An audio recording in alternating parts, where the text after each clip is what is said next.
Di segmen ini kami akan ajak Anda bergabung dengan rekan-rekan kami untuk menyimak kabar menarik dari sejumlah daerah. Sudah ada Nofri Afandi dari TV One Biro Medan dan Goldi Gumilang dari TV One Biro Surabaya. Kita ke Surabaya terlebih dahulu pemirsa. Silahkan Goldi dengan laporannya.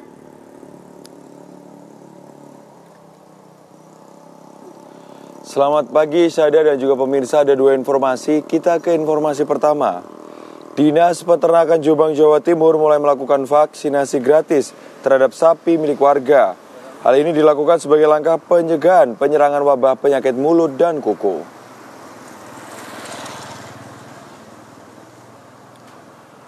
Puluhan petugas kesehatan hewan dikerahkan ke kampung-kampung seperti di Desa Sukapinggir, Kecamatan Gudog, Kabupaten Jombang, Jawa Timur. Petugas menyuntikkan vaksin sapi yang sehat. Banyak pemilik sapi yang mendukung vaksinasi ini. Namun masih ada juga sejumlah pemilik sapi yang menolak jika sapinya diberikan vaksin dengan alasan khawatir sapinya sakit setelah disuntikan vaksin. Program vaksinasi ini menargetkan seluruh sapi di satu desa tuntas 100%, sehingga akan membentuk kekebalan komunal terhadap serangan virus PMK. Berdasarkan data yang ada, kasus PMK di Jombang, Jawa Timur terus meningkat. Sejak bulan Desember 2024 hingga Januari 2025, terdapat 835 kasus dengan kematian 26 ekor dan 80 ekor dipotong paksa.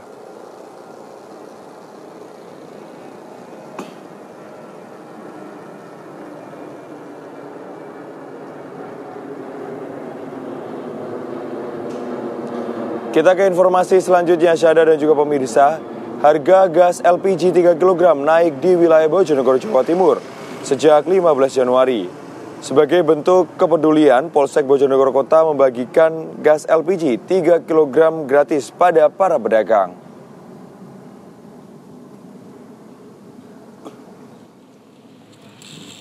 Kenaikan harga gas eceran LPG 3 kg dari Rp18.000 dikeluhkan para pedagang di Kabupaten Bojonegoro.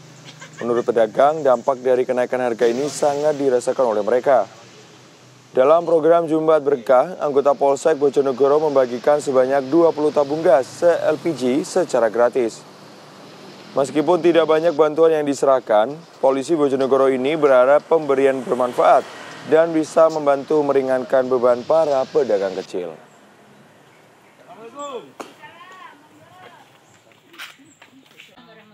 Terima kasih karena LPG lagi naik.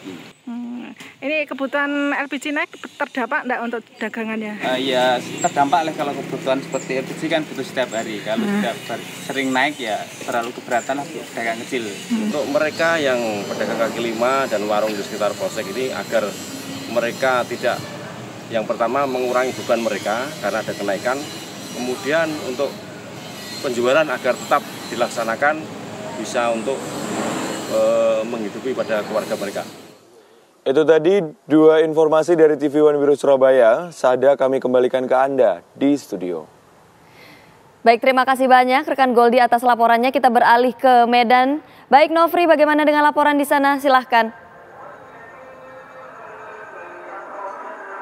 Ya, baik Syada dan juga pemirsa, kami awali informasi pertama mengenai luapan air Sungai Bahilang di Kota Tebing Tinggi, Sumatera Utara, menyebabkan ataupun merendam ratusan rumah warga yang tersebar di sejumlah daerah di 3 kecamatan di wilayah itu.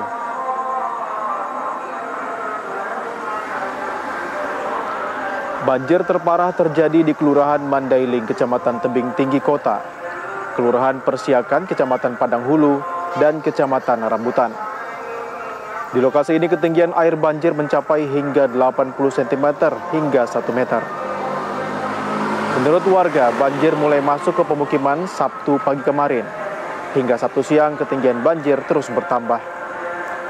Tak hanya pemukiman warga, banjir juga menggenangi sejumlah fasilitas sekolah dan pasar. Banjir terjadi akibat tingginya curah hujan membuat Sungai Bahilang yang membelah Kota Tebing Tinggi meluap. Pintu pengendali banjir yang tidak berfungsi makin memperparah kondisi banjir.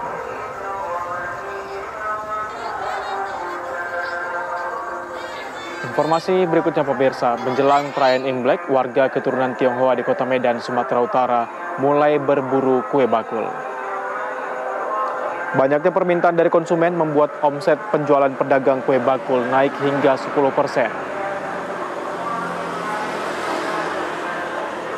Jelang perayaan Imlek membawa berkah tersendiri bagi pedagang. Salah satunya pedagang kue bakul di toko kue Alui di Pasar Ramai Tamrin Jalan Asia, Kota Medan. Sejak sepekan, toko kue ini ramai dikunjungi, terutama warga etnis Tionghoa yang hendak merayakan Imlek. Kue bakul sendiri menjadi kue yang paling banyak diburu untuk perayaan Imlek. Selain sebagai bingkisan, kue bakul juga digunakan saat ritual sembahyang.